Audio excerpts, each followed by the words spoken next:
Hello, friends. Welcome back to the channel. I'm Dale, and welcome to the table where we do tarot and read books and all kinds of things. And normally, when I start my videos, it's like a process that I do every morning, but it doesn't always end up in the morning. But normally, I read first. I read Theo of Golden, which is the book that I'm currently on, and then I'll do a tarot reading.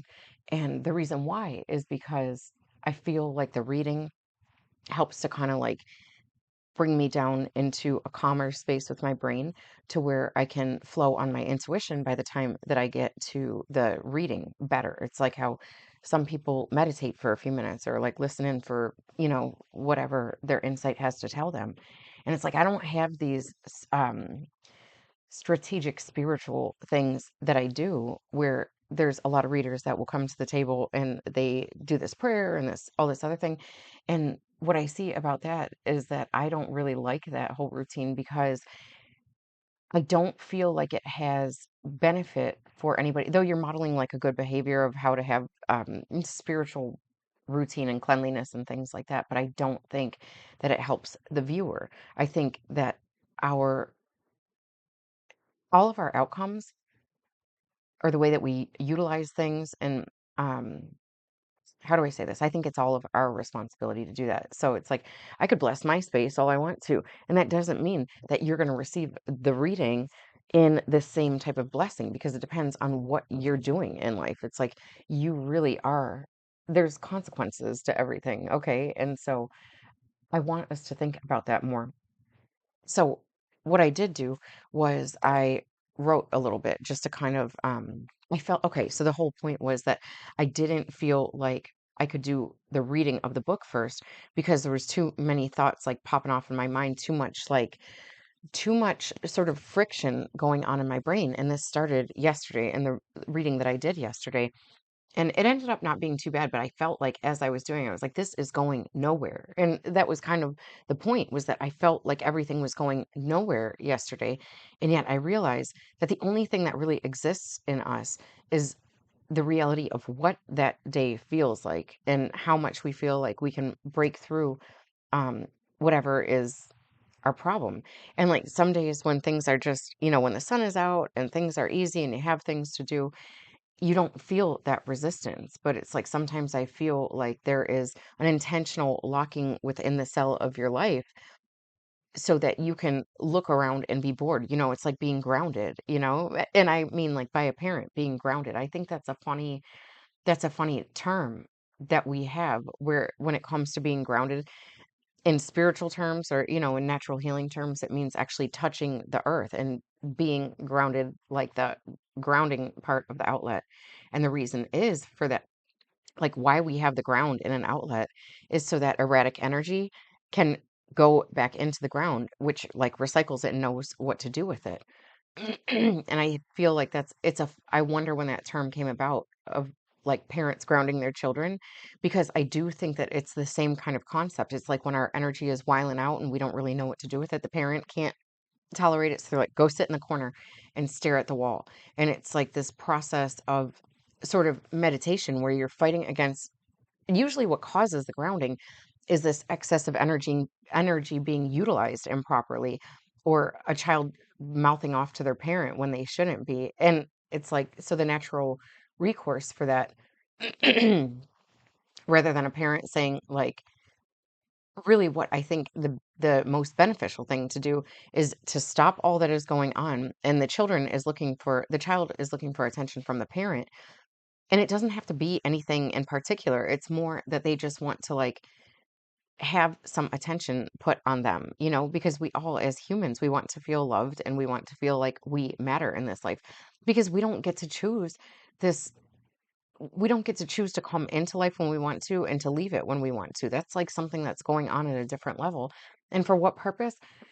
That's like what life is all about. So let me kind of read. This was, I guess we can call it a journal entry. And what I had started doing a while back was instead of dating the journal entries that I was making, I was numbering them. So this is number 38 of my entries, and then it kind of eliminates this feeling of like, Oh, I'm doing great at my journal entries because I made my last entry yesterday. It's like taking the judgment out of the things that we're doing for our own benefit. Okay.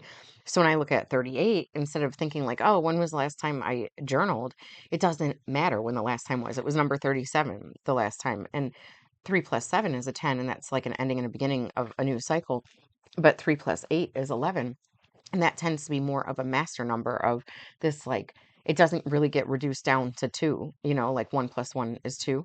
Though it could be like a coming together of split parts within you.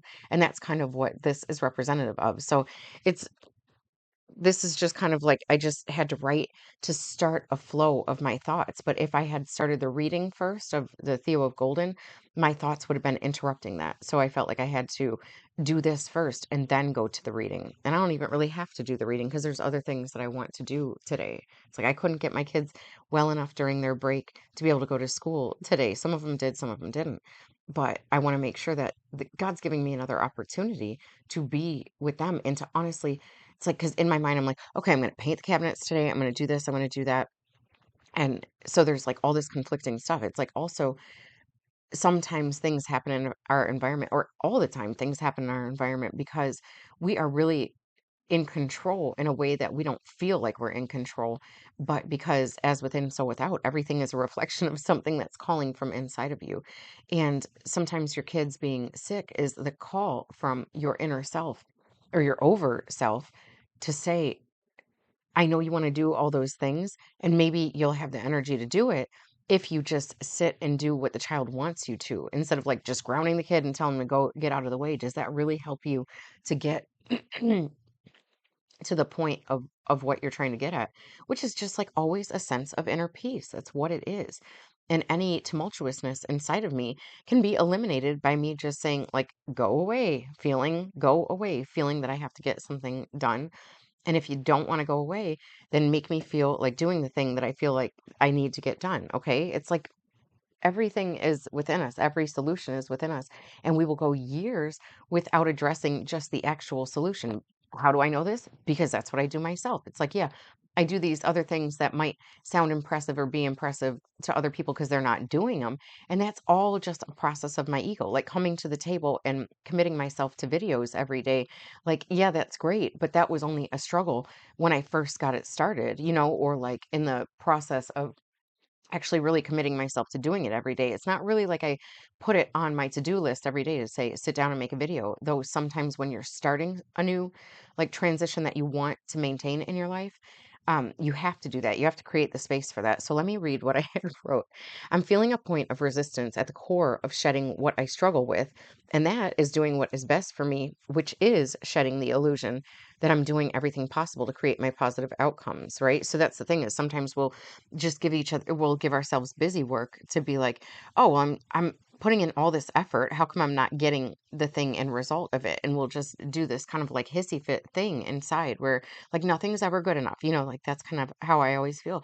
But that's because I'm feeling what I'm feeling in this day. It's like the cell block that I'm surrounded in is my feelings for the day. And then I know that the solution to that is to look back and see, when were times difficult? When did I have opportunities?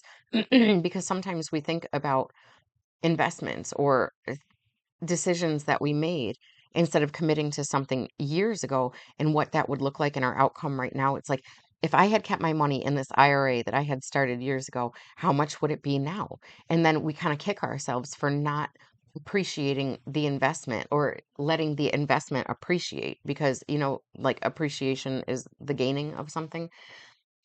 And so that is the our ability to look back and realize that if we hadn't done the thing that was a feeling in the day of when we like broke our bond with something that was beneficial for us, then we would still have the security of it today and the appreciation value of that thing.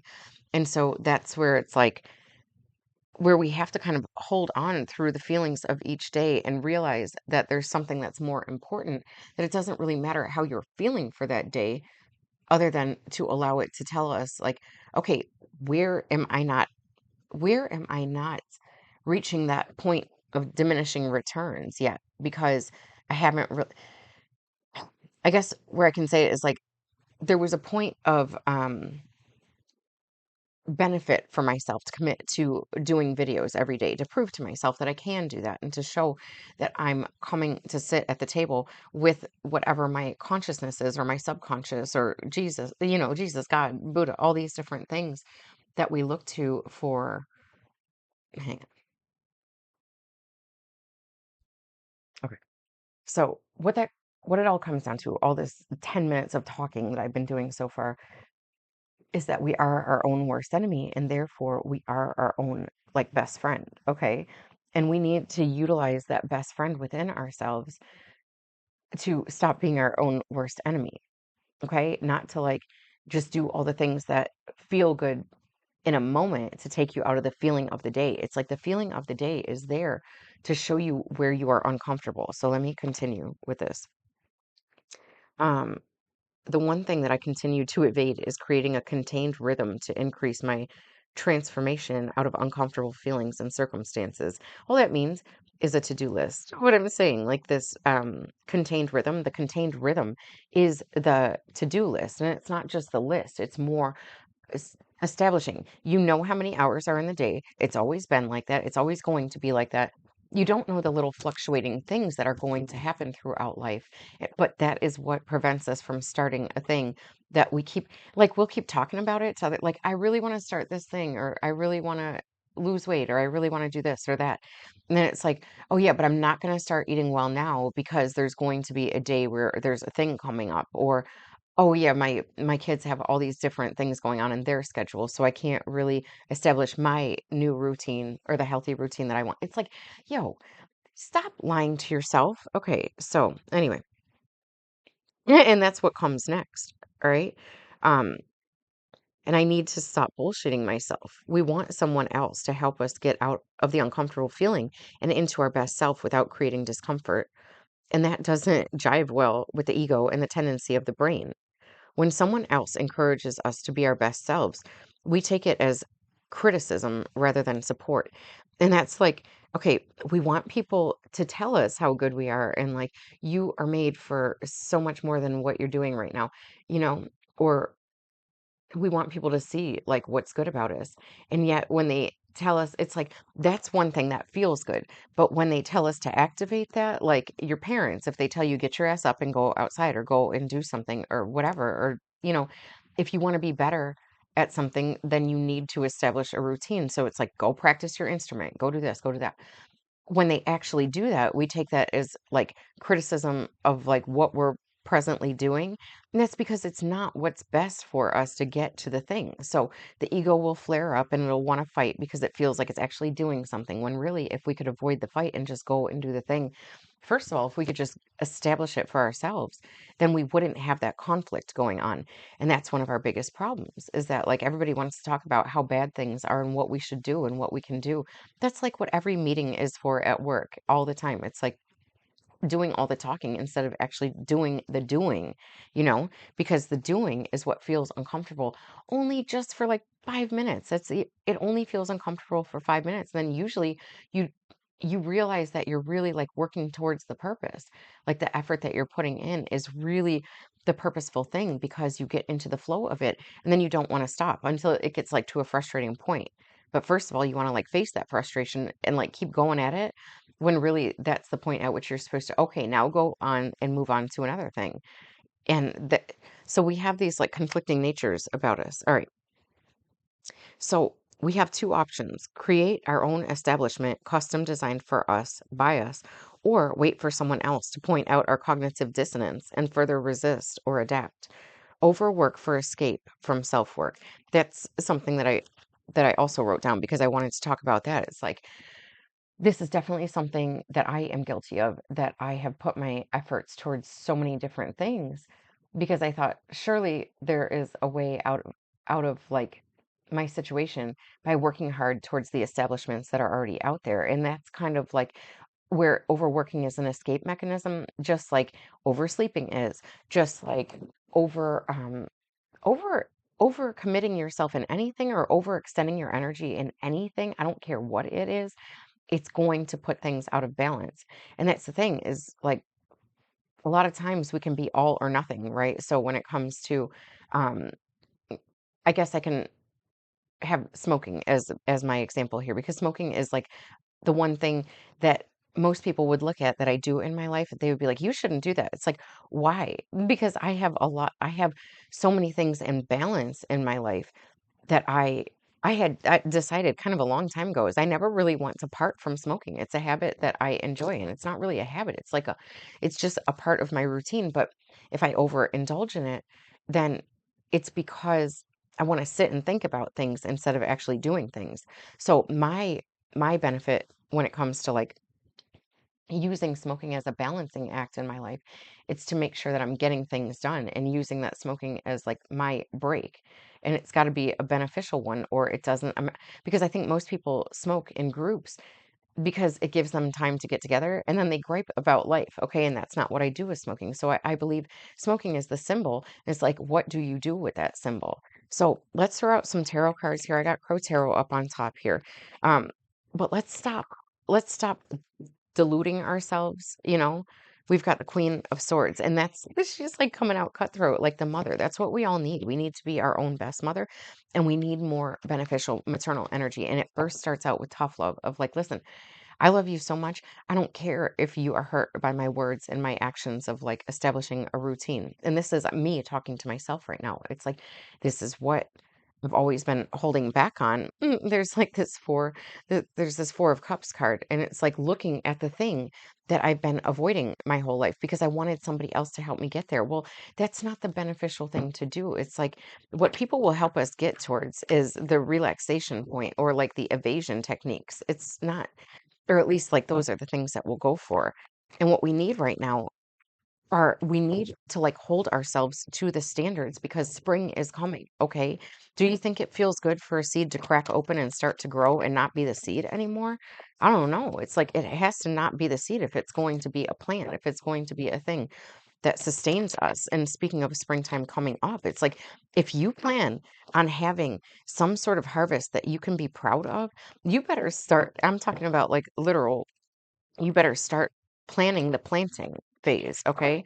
And don't do the thing that everybody always does, where it's like, I want to grow everything. And so you start growing everything, and then really all the timing is off for everything, instead of just like focusing on, like, let me just grow one good thing this year, like, and things that people will actually eat and use, okay? Because I'll spend like $500 on a garden, and then it'll get like dusty mildew or whatever that's called, and then you can't like do anything with it. Okay, we've got the Two of Swords coming up, and that's a real indecision. And the problem with indecision is usually that you're not just doing the thing that you know is best. We have the Ace of Pentacles here, and that seems to me like a seed that is being planted when we think of pentacles as being in the earth. And it's got to be a seed that's being planted because we have the Empress coming up right over it, and she is the birther of new things. Okay, she's the number 3 card, and that's like the start of something stronger. We have the Queen of Swords coming up again, and that's like getting strong. That's getting strong and following what your inner critic is telling you, because it's not really your inner critic. It's like your inner parents that are trying to raise you to be the best of yourselves, and they want you to get moving forward on something, a passion project, okay? Because it's like this is where you can start. It's like this bird, this crow, is sitting on the pentacle as if it knows that it's it and it knows that it owns it. But really, where we have to start out is to look at it. And because oftentimes we don't feel like we're ready for that yet. We don't feel like we deserve it yet because we still have so much room to like for improvement. But we have a message coming in, and that message is death. That message is that there is a death of, let's think about what death is, okay? I think that it should be completely like second nature now to know that death of a body is not death of a spirit or the energy that was like enveloped in that body. Okay. And so that's a process that we can do while we are alive. We can shed these layers, like I was talking about shedding, and we are coming out of the year of the snake when it comes to the Chinese zodiac and moving into the year of the fire horse, which is exactly what this is. Okay. The wands are representative of fire, and we've got this horse that's running forward. And sometimes that'll be looked at as like a player energy. And think about what a player is. It's like they move forward to get the passion that they want. Is it ever fulfilling? Probably not, because they keep doing it. Okay. So we don't like admire that when it comes towards us, though it feels good because you're like, I'm getting the attention. It does not take much for us to get played by people and by systems. And we live in a tough world right now because you can't tell what's real and what's fake. And that's because there's all this like, and that's what this is about, this indecision card. But right underneath it, we had the Ace of Cups. And that's probably the truth of all things. Underneath that, we have the King of Wands. The King of Wands, though, and we had the Ace of Wands under that. So the King of Wands is not like this. It's almost like when it comes to the king of a suit, that they don't exhibit it. They don't exhibit it because they have control over that thing. It's not like it's going to be the same energy as the Knight of Wands. The Knight of Wands is somebody who kind of like puffs themselves up and believes that they're the King of Wands because they're so fiery and they let everybody know and they're running forward in that energy.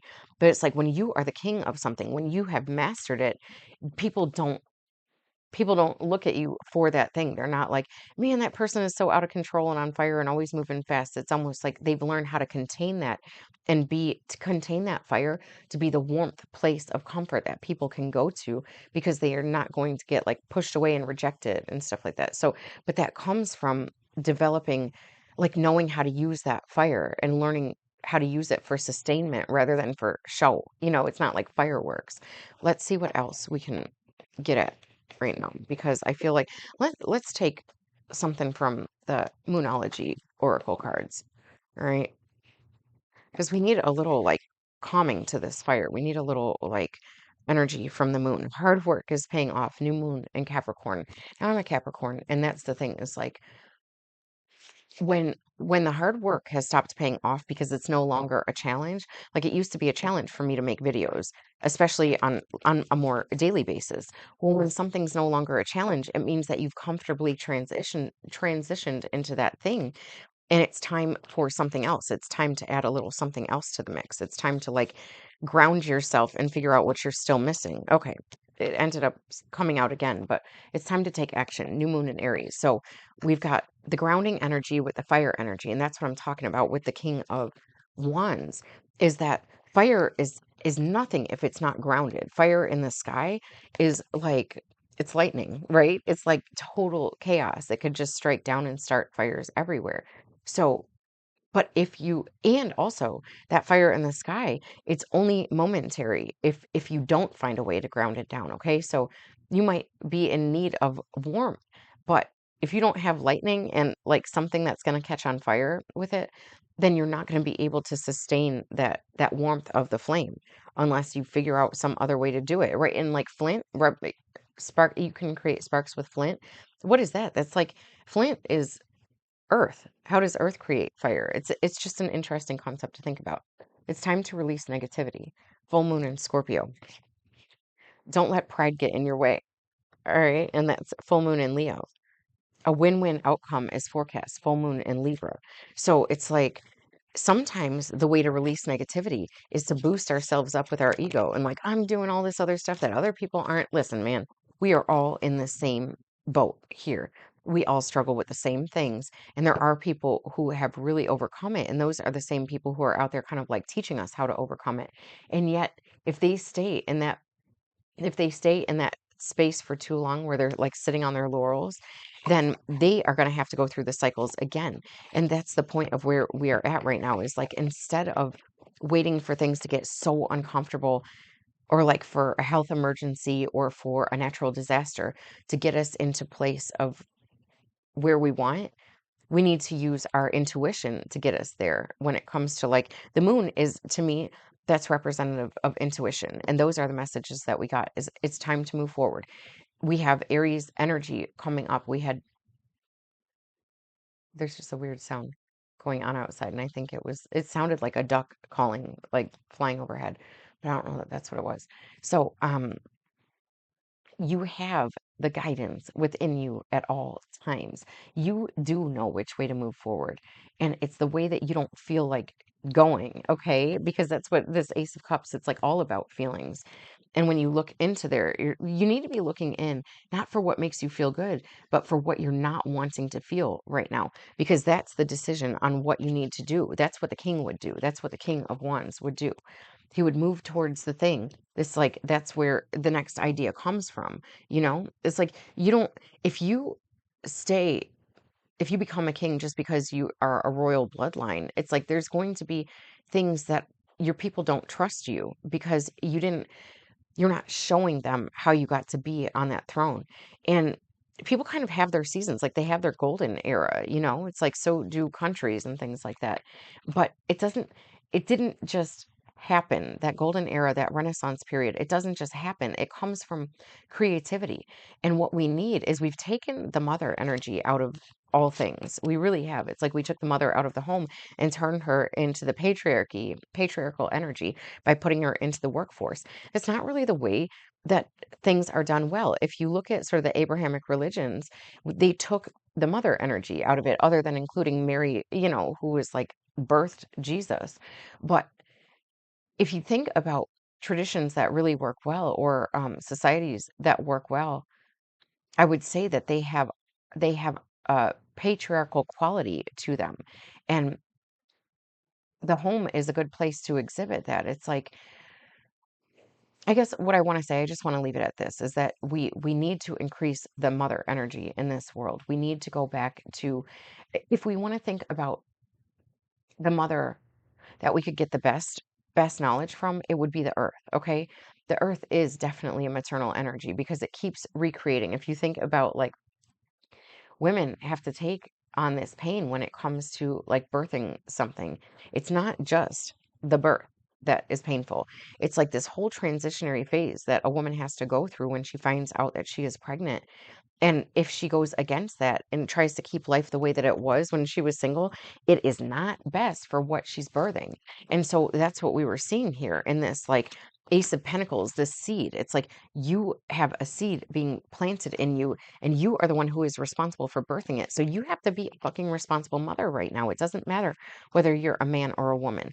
It's that you know that there is like toxic soil all around us.